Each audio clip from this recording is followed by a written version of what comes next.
Assalamualaikum warahmatullahi wabarakatuh. Baik, di sini kami dari kelompok 9 akan mempresentasikan hasil diskusi kami dengan materi zakat hewan ternak, mata kuliah matematika zakat. Nah, untuk anggotanya sendiri, kelompok kami ada 5 anggota. Yang pertama itu Inna Minurika, lalu Imam Baihaqi, Nova Aulianatilla, saya sendiri M. Falahuddin Muzaki, dan terakhir Atika Qadrun Nada Aziza. Nah, untuk mempersingkat waktu, masuk saja ke slide yang pertama. Nah, zakat hewan ternak. Nah, di sini nanti ada 3 bagian. Yang pertama itu pengertian zakat hewan ternak, lalu haul dan nisab zakat hewan ternak. Nah, yang ketiga sekaligus terakhir itu perhitungan zakat hewan ternak. Yang pertama, pengertian zakat hewan ternak. Dari firman Allah, Bismillahirrahmanirrahim. Ma min sahibi ibili wala bakori wala gunami la yuaddi haqqaha illa aqidalaha yaumal qiyamati biqa'i korkorin tata'uhu zatu zalfi bizilfiha watandahuhu zatul korni bikorbiha laisa fiha yauma izin jamma'u wala maksuratul korni. Nah, artinya tiada pemilik unta, sapi dan kambing yang tidak menunaikan haknya kecuali kelak pada hari kiamat ia akan didudukkan di pelataran korkor. Selanjutnya ia akan diinjak oleh hewan yang berkaki dengan kakinya dan ditanduk oleh hewan yang bertanduk dengan tanduknya. Kala itu tak ada hewan yang berkaki pincang atau yang tak utuh tanduknya. Nah, untuk hewan ternak itu yang dizakatkan berdasarkan firman yang tadi ya, itu ada beberapa jenis. Nah, yang pertama hewan ternak yang diniatkan untuk diperdagangkan. Terus hewan ternak yang diambil susu dan digembalakan di padang rumput disebut saimah. Lalu hewan ternak yang diberi makan untuk diambil susunya dan diberi makan rumput, tidak digembalakan. Terus hewan ternak yang dipekerjakan seperti untuk memikul barang dan menggarap sawah. Nah, lanjut ke yang kedua, haul dan nisab zakat hewan ternak. Nah, di sini udah tertera perinciannya ya. Yang di kolom kiri itu jumlah unta, yang di kolom kanan itu zakat yang wajib dikeluarkan. Nah, ini bagi zakat hewan unta yang diperternakan. Nah, jumlah ketika si unta itu berjumlah 5 sampai 9 ekor, itu wajib zakat 1 ekor domba. Terus kalau jumlahnya 10 sampai 14 itu wajib 2 ekor domba. 15 sampai 19 ekor unta itu wajib 3 ekor domba. 20 sampai 24 ekor unta wajib zakat 4 ekor domba. Nah, ketika 25 sampai 35 ekor unta itu wajib zakat bintu mahol. Bintu mahol itu apa? Anak unta betina yang berumur penuh 1 tahun masuk tahun kedua. Nah, dan seterusnya. Bisa dibaca dulu.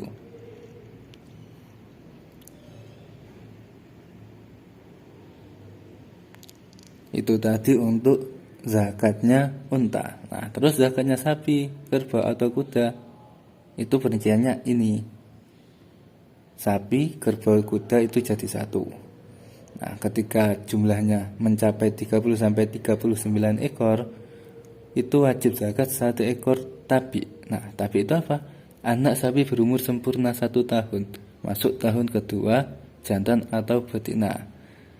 Terus kalau sapi, kerbau atau kudanya berjumlah 40 sampai 59, itu wajib zakat 1 ekor musinah, yaitu anak sapi betina berumur 2 tahun masuk tahun ketiga. Nah, kalau 60 sampai 69 ekor itu wajib 2 ekor tabi jantan atau 2 ekor tabiah betina. Tapi tadi ya, anak sapi berumur sempurna 1 tahun masuk tahun kedua. Kalau tabiah itu yang sapi betina. Anak sapi betina berumur 2 tahun masuk ke 3. Dan seterusnya ke bawah. Bisa dibaca dulu.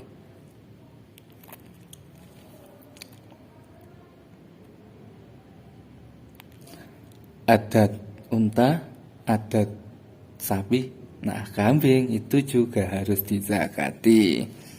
Nah, perinciannya kalau kambing 1 ekor sampai 39 ekor itu zakatnya tidak ada kewajiban zakat.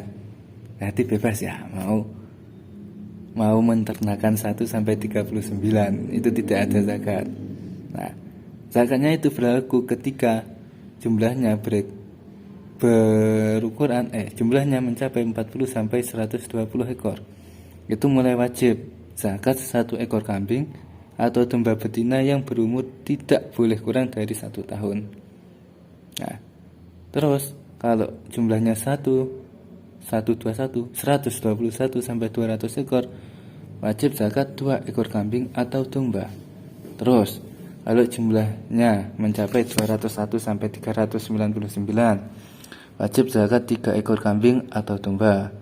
Nah, kalau udah mencapai 400 sampai 499 ekor, wajibnya zakat itu 4 ekor kambing atau domba. 500 sampai 599, wajib zakat 5 ekor kambing atau domba. Nah, itu tadi mengenai haul dari hewan ternak unta, sapi, dan domba. Nah, yang ketiga, yang terakhir ya ini, cara menghitung zakat hewan ternak. Nah, khusus dalam perhitungan zakat hewan ternak, terdapat istilah wakos. Wakos atau jumlah hewan yang berada di antara nisab dengan nisab di atasnya. Misal, jumlah 130 ekor kambing berada di antara nisab 121 ekor kambing dan 201 ekor kambing. Nah, bisa dibuka slide yang tadi ya, kalau masih belum hafal. Adanya tambahan wakos ini tidak merubah kadar zakat yang harus dikeluarkan, yaitu mengikuti kadar nisab yang telah dicapai sebelumnya. Jadi misalkan terdapat jumlah 130 ekor kambing, maka untuk kadar zakatnya mengikuti kadar zakat dari 121 ekor kambing. Nah, contoh dari zakat hewan ternak, Pak Ahmad merupakan saudagar kaya. Dia memiliki unta sebanyak 140 ekor dan telah mencapai haul. Untanya itu sudah 140 ekor, berarti sudah masuk nisab toh ya. Terus juga sudah mencapai haul.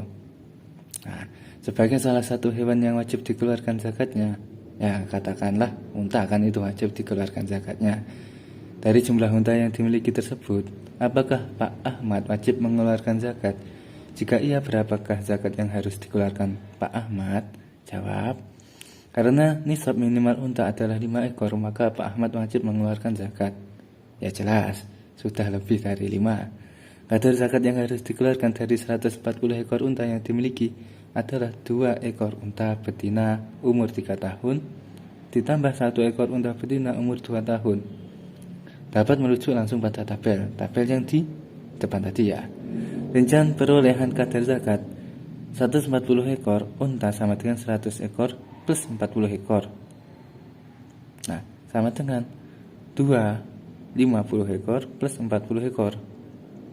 Kadar zakat yang harus dikeluarkan untuk 50 ekor kadar zakatnya, maksudnya untuk 50 ekor unta kadar zakatnya, itu 1 ekor anak unta betina umur 3 tahun hikoh. Terus untuk 40 ekor unta kadar zakatnya adalah 1 ekor anak unta betina umur 2 tahun binta labun. Nah, sehingga zakat yang harus dikeluarkan Pak Ahmad adalah 2 ekor unta betina umur 3 tahun hikoh dan 1 ekor unta betina umur 2 tahun binta labun.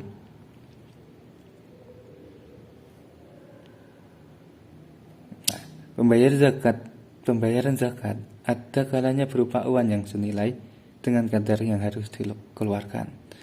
Begitu juga kaitannya dengan zakat hewan ternak. Mengenai hal tersebut terdapat dua pendapat berbeda tentang pembayaran zakat hewan ternak. Dua pendapat tersebut antara lain, pendapat yang pertama yaitu menurut mazhab Syafi'i, zakat hewan ternak tidak boleh dibayarkan dalam bentuk uang, jadi harus sesuai dengan jenis hewan yang dimilikinya. Tidak boleh diganti dengan uang intinya.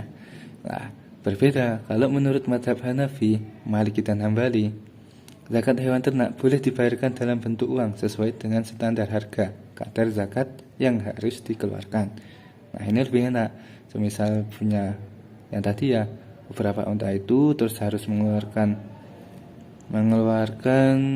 ya semisal 2 ekor unta betina umur 3 tahun dikoh. Nah, karena mencari untanya itu sulit, bisa diganti dengan uang yang senilai dengan misil yang ada di daerah tersebut. Nah, seperti itu penjelasan dari kelompok kami. Nah, terima kasih dan semoga dapat menambah wawasan teman-teman semua. Sekian dari kelompok.